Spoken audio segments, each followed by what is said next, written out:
कि जोश को बढ़ाए और अपने अंदाज में आगे की रणनीति क्या होगी उसको बताए।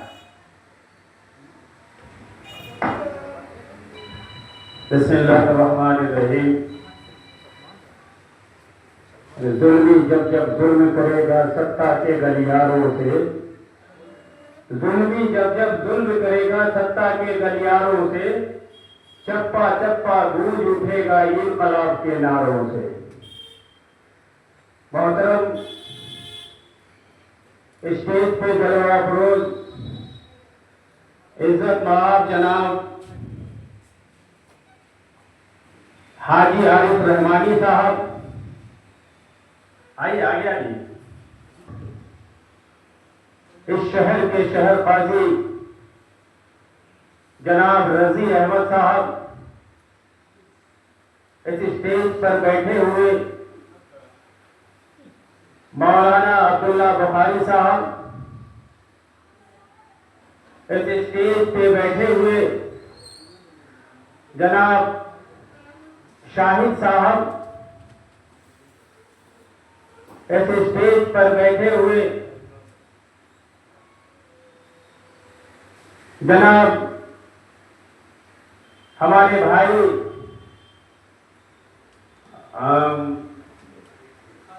खालिद बादल साहब।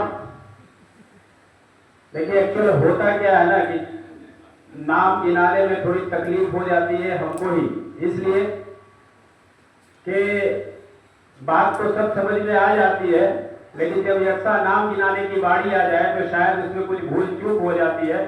तो मैं चाहता हूं कि इस भूल चूक को खत्म करते हुए अपनी बात को आगे बढ़ा लो। बाकी जिनका नाम ले लिया सब हमारे मेहमान हैं, सभी को बहुत बहुत शुक्रिया। जमालपुर से भी हमारे भाई आए हुए हैं, उनका भी बहुत बहुत शुक्रिया। और तमाम नौजवानों का खास तौर से शुक्रिया अदा करते हैं जिनकी मेहनत की वजह कर आज हम सब एक बड़े मामले को लेकर, एक बड़े मुद्दे को लेकर हम लोग यहाँ जमा हुए हैं।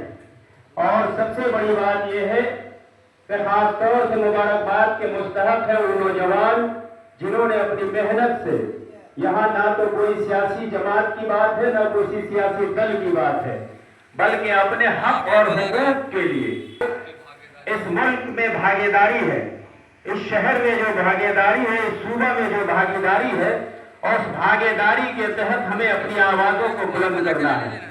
मैं किसी का मुखालिफ नहीं, क्योंकि मैं भी किसी सियासत से ताल्लुक रखता हूं, सियासी जमात से ताल्लुक रखता हूं, लेकिन मैं उनकी भी बात नहीं करूंगा। आज के दिन सिर्फ और सिर्फ अपने हक और अधिकार की बात करने जाएंगे, इसलिए कि यहाँ सिर्फ और सिर्फ अल्पसंख्यक समाज के लोग यहाँ मौजूद हैं। और बड़ी न किसी मजहब की बात है, हम अगर हैं तो एक जात है हमारा, वो जात है मुसलमान का, वो जात है कलमे तौहीद का, वो जात है आप वसल्लम के रिसालत का, वो जात है इस पाक परवरदिगार का, कि हम एक ही उस खुदा को मानने वाले लोग यहाँ बैठे हुए हैं और बैठकर अपनी बातों को रखना चाह रहे हैं। देखिए, इस मुल्क में हमारी हिस्सेदारी होनी चाहिए थी। ये अलग बात है कि हमको हमेशा से इस बात का एहसास दिलाया गया कि आप इस मुल्क के बाशिंदा तो हैं, आप इस मुल्क के वोटर तो हैं, आप अपनी जात से इसको वोट तो दे सकते हैं, पर मैं आपको सबके आगे आपको इमामत के लिए खड़ा नहीं कर सकता हूं। ये बहुत ही बेजा बात है। वोट हमारा जो 2% 2.5% लोग हैं, मैं उनका नाम नहीं लेना चाहूंगा, 2 से 2.5% के लोग अपने आप को उप मुख्यमंत्री का दावेदार समझते हैं, 13% के लोग मुख्यमंत्री का दावेदार समझते हैं, और 18% जिससे हम और आप हैं, हमको दरी बिछाने के लिए कहा जाता है। और हम लोग दरी बखूबी बिछाते हैं और बहुत खुशी से बिछाते हैं। इसलिए बिछाते हैं कि हमारा वजूद बस दरी बिछाने पर सिमट गया है। ये गलती किसी और की नहीं, माफ कीजिएगा अगर बुरा लगे तो मुझे माफ कीजिएगा, लेकिन कह देने दीजिए कि ये गलती जबर की है, ये गलती हाजी साहब की, ये गलती यहाँ बैठे उन तमाम लोगों की है, और ये गलती इस मुंगेर विधानसभा और लोकसभा के मुसलमानों की गलती है कि हमने अपने आप को दरी बिछाने वालों में शामिल कर रखा। जब हम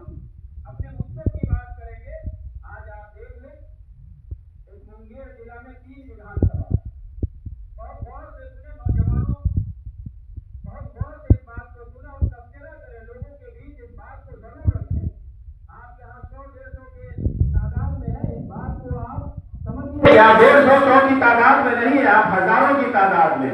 आप अपनी बातों को 1 नहीं 10, 10 नहीं 100 के बीच जरूर पहुंचाएं।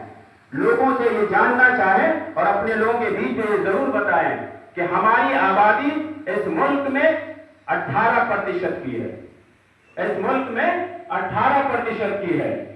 आप इस मुंगेर जिला को देख लें तो मुंगेर जिला में 3 विधानसभा, मुंगेर जिला में 3 विधानसभा, 3 विधानसभा में मुसलमानों की नुमाइंदगी नहीं के बराबर, नहीं के बराबर।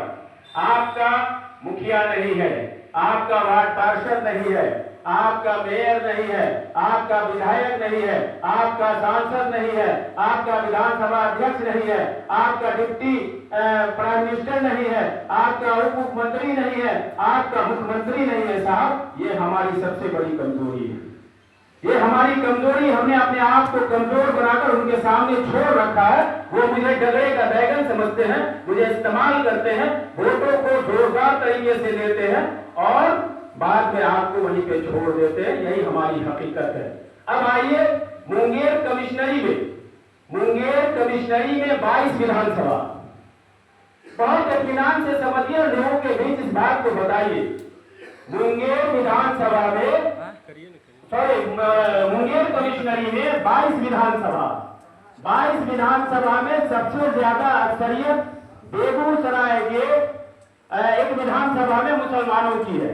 उसके बाद दूसरे नंबर पर मुंगेर में, जो मुंगेर विधानसभा 165 मुंगेर विधानसभा है, वहां पर अक्सरियत है। हमारी नुमाइंदगी बताइए, इस 22 विधानसभा में मुसलमानों की नुमाइंदगी बिल्कुल ही नहीं है, न हमारे विधायक है न कोई है। तो हमें इस बात को समझना होगा। मैं फिर आपसे कह रहा हूं, मैं किसी सियासी दल के खिलाफ में यहाँ पे बात करने के लिए लोगों को नहीं बुलाया हूं, बस इसलिए बुलाया हूं कि अपने अधिकार के लिए हमें जागरूक होना होगा।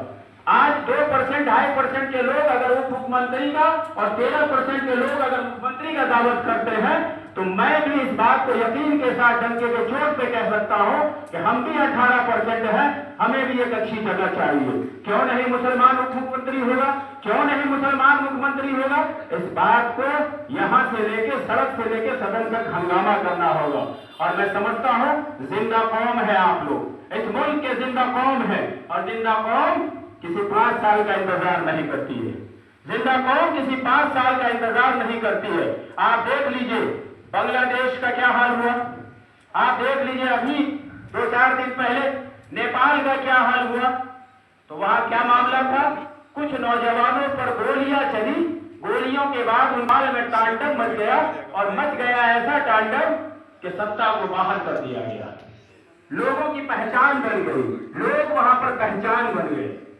इसलिए मैं ये नहीं कहता हूं कि आप गुस्सा में आ जाए, आप उग्र हो जाए।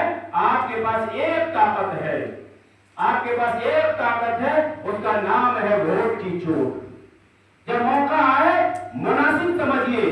अगर इस यहां से बैठे हुए किसी एक लोगों को अगर किसी भी दल से टिकट मिल जाता है, तो ये इस बात को बढ़ाइए यकीन कि हम उनके साथ जुड़े रहेंगे, हम उनके साथ जुड़े रहेंगे, हम उनके साथ जुड़े रहेंगे। आज लोग दल के नाम पर भागते हैं, और भागना भी चाहिए।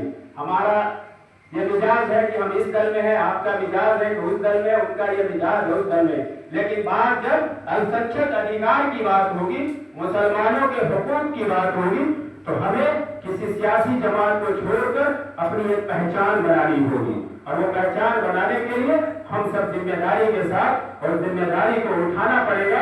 आज ये मौका है, यहाँ पे बात हमने कह दिया है कि किसी के नाम से हम लोग नहीं बात करेंगे, लेकिन इस बात को समझिए, मुसलमान के ऐसे बड़े बड़े नेता हैं जो इस बात का तस्करा कर रहे हैं कि मुसलमानों की सहभागिता क्यों नहीं होगी, मुसलमान क्यों नहीं आगे बढ़ेंगे, मुसलमान नेतृत्व करता क्यों नहीं होगा, मुसलमान के हाथ में सरपरस्ती क्यों नहीं होगी। इस सरपरस्ती को हमको जिंदा रखना होगा। और जब इस सरपरस्ती को हम जिंदा रखेंगे, आप याद कीजिए, वो दिन याद कीजिए जब आजादी की लड़ाई लड़ी जा रही थी। हमारे उलमाए कराम, कितने उलमाए कराम का जो है गला काट दिया गया, उनको शहीद कर दिया गया।